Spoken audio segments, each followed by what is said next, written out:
Salut à tous les passionnés de foot. Le mercato bat son plein et comme d'habitude, ça bouge dans tous les sens. Des rumeurs folles, des transferts surprises, des stars sur le départ, on va tout passer en revue ensemble.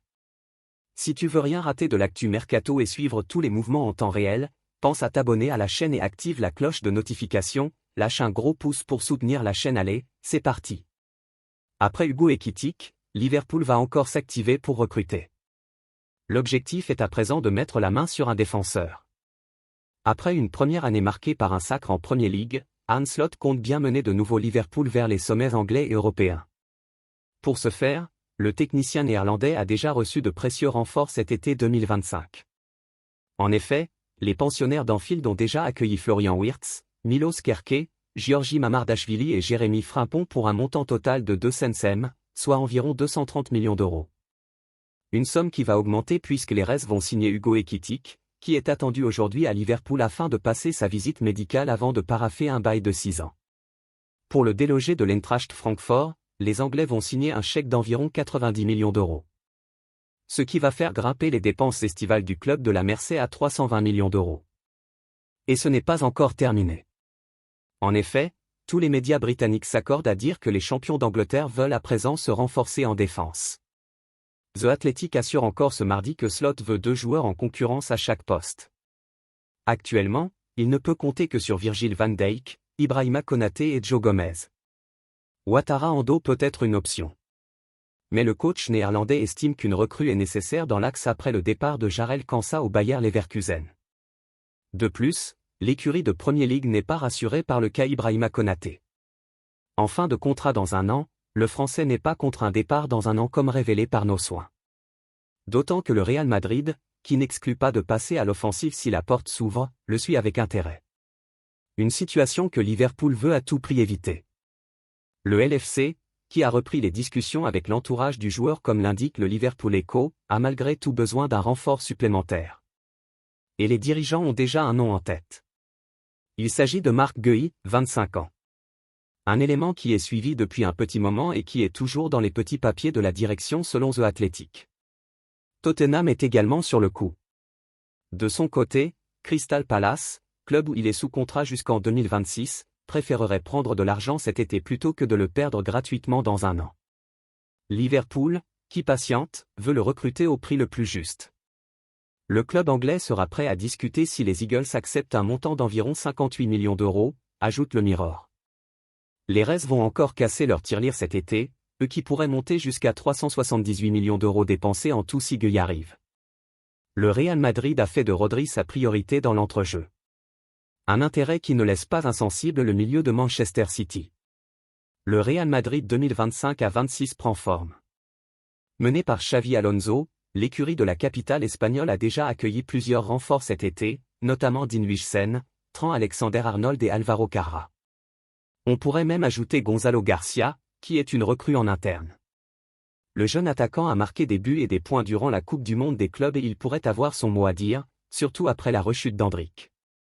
Malgré un effectif déjà très important en qualité et en quantité, le nouveau coach, qui doit composer avec certains éléments abonnés à l'infirmerie, aurait aimé dans l'idéal avoir un renfort supplémentaire dans l'entrejeu, voire dans l'axe central. En fin de contrat dans un an à Liverpool, Ibrahima Konaté est apprécié. Mais un départ cet été paraît compliqué. D'autant que si le Real Madrid doit bouger et sortir son chéquier cet été, il ne le fera que pour Rodri, 29 ans. Une information révélée hier par AS et confirmée ce mardi par la Nasser. La radio espagnole assure que les Merengues ont ce transfert en tête et n'exclut pas de le boucler cet été ou le prochain. Mais tout porte à croire que cela se fera dans un an, sachant qu'il ne restera qu'une année de contrat à Rodri. L'Espagnol est lié aux Citizens jusqu'en 2027. Sur la radio ibérique, le journaliste Anton Meana a livré son analyse sur la situation. Pour l'instant, cela semble plus compliqué, à moins que Rodri ne soit disponible. Nous nous contentons donc de ce que nous avons actuellement. C'est-à-dire Tchouaméni, Camavinga, Valverde, Bellingham et Arda Güler, qui peut également jouer à ce poste.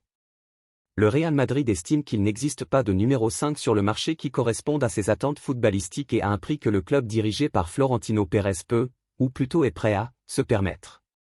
Par conséquent, le seul nom vraiment convaincant à ce poste est Rodrigo Hernandez. C'est une opération très complexe. D'abord parce que le joueur n'est pas à vendre, parce qu'il ne veut pas faire mauvaise impression sous Guardiola, parce qu'il est heureux à City, et parce qu'il n'a pas joué depuis 1 an et qu'il l'attendait. Ce n'est pas une opération simple, mais si City avait besoin de vendre demain, qu'il décrochait le téléphone et appelait Madrid pour le vendre pour 100 millions d'euros, Madrid aurait les moyens financiers de conclure la transaction. Malgré tout, la Cadena Ser nous livre une information plutôt intéressante dans la suite de son article. Rodri ne serait pas contre un changement d'horizon, explique la publication espagnole. Cela avait déjà été le cas avant sa blessure, où le Real Madrid était déjà là. Cet été 2025, c'est encore le cas. Rodri n'est pas insensible aux multiples appels du pied de la Casablanca. Dans un passé récent, il a été dit que c'est le seul club qui pourrait lui faire quitter Manchester City. Cela semble être toujours d'actualité. Après avoir dépensé un total de 178 millions d'euros lors de ce mercato estival, avec notamment des renforts défensifs sonnants et la jeune pépite argentine Franco Mastantuono, le Real Madrid aurait identifié seulement 2 cibles supplémentaires très précises pour lesquelles le club espagnol serait prêt à mettre la main à la poche, Ibrahima Konaté, Liverpool, et Rodri, Manchester City. Cela tombe bien, la légende des Merengues Toni Kroos place le milieu des Citizens en tête de liste pour lui succéder à Madrid. Regardez ce qui est arrivé à Manchester City après la blessure d'un joueur comme Rodri. Ce qui se passe, c'est qu'un bon milieu axial ou défensif manque, quand il n'est pas là.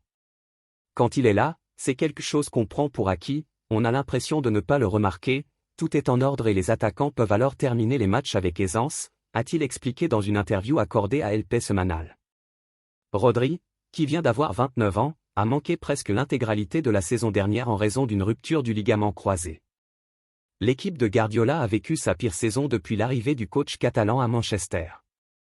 Même si un transfert de l'international espagnol, 57 sélections, 4 buts, au Real serait très complexe, il convient de rappeler que le contrat du joueur avec Manchester City expire en 2027, s'il ne prolonge pas d'ici là.